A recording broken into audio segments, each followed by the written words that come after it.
We are going to finish up our water lily painting by Monet today, Monet inspired.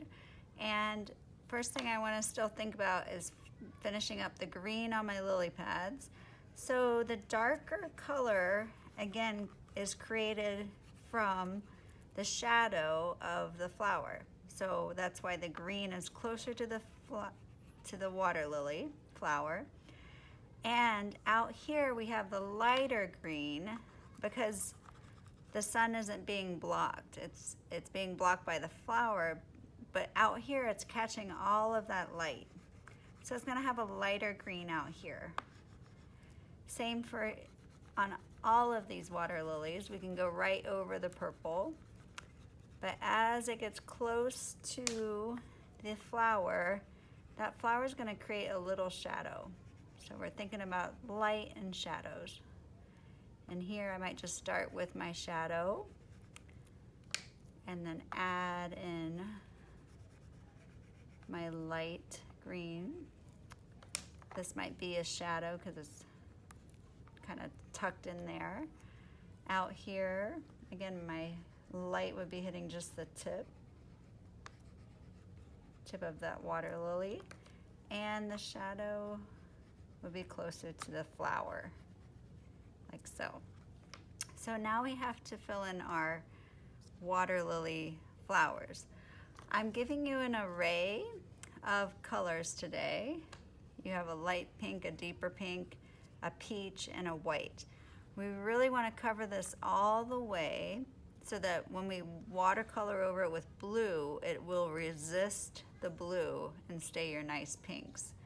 So I can start filling it in. And for each petal, I want to think about blending colors, like so. Again, maybe dark pink to light pink.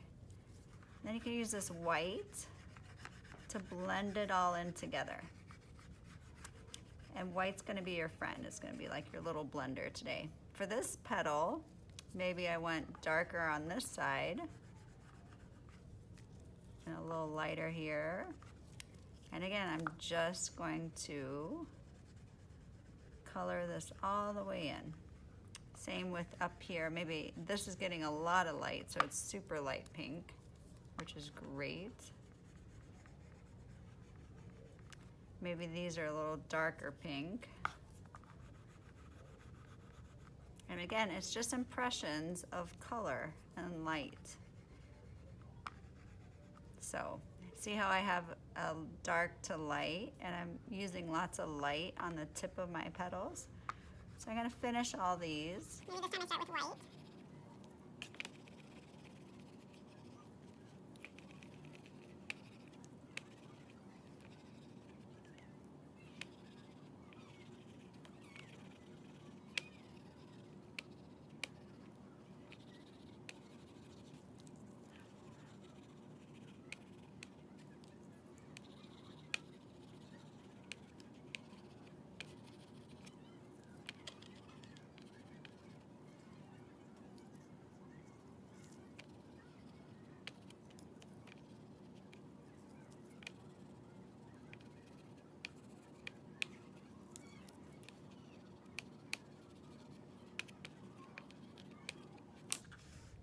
And there we go.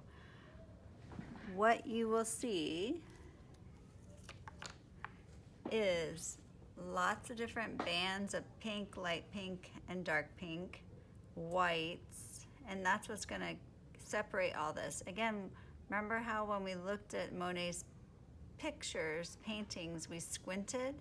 So squint and see if you see your darks and your lights pop out. Okay, very good. Last thing we need to do is we're gonna take our white, and you're not gonna see this because if I draw on here, you really can't see white on white. So I'm going to take a pencil and lightly go over where I'm making little swirls, like ripples, around my water. And you don't want a ton. Back here, they're gonna get closer together. like so.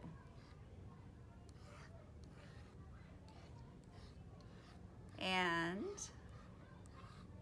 up here, they're further apart. So now I'm gonna go over it in white so that you can see after I watercolor where my white marks are. And again, these are just little ripples in the pond, which are fun.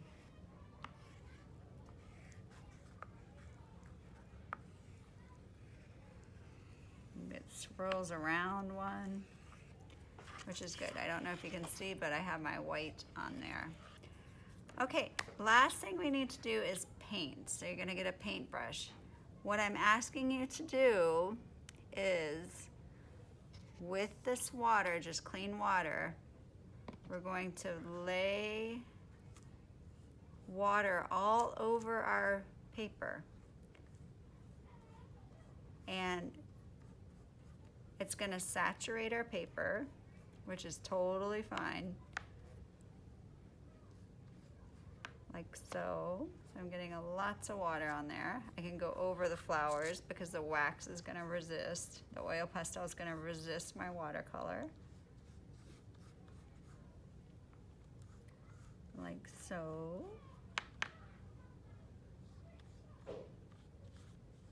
And there we go. So I have a good chunk of water on here. Now you can pick one of your blues and start. And I'm just gonna lay this on. Now look what happens. It blends on its own on the paper. I can go over an area like so. It's fine if it goes onto the flowers. Maybe up here I wanna do a little bit of a darker blue. I'm gonna put this darker blue up here.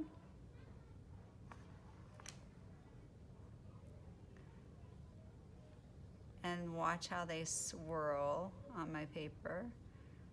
We're gonna be painting on trays today, so don't worry if you feel like you have too much water, because it will dry. We're gonna keep it, we're not gonna move it. And I can swirl this paper on.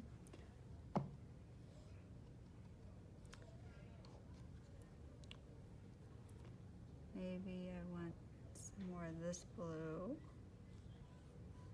And here it's fun. We have an array of different blue colors, like so. You can go over your water lily. Maybe some little bits of water got up on the water lily pad.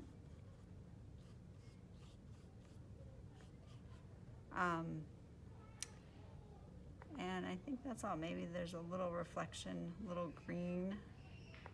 I set out a little bit of green you can add in, because again, those lily pads might have a shadow, like we've been talking about light. And I just put it right next to the edge, that little bit of green, which is fun. So once you're finished, put your brush back in your water, and voila, great job.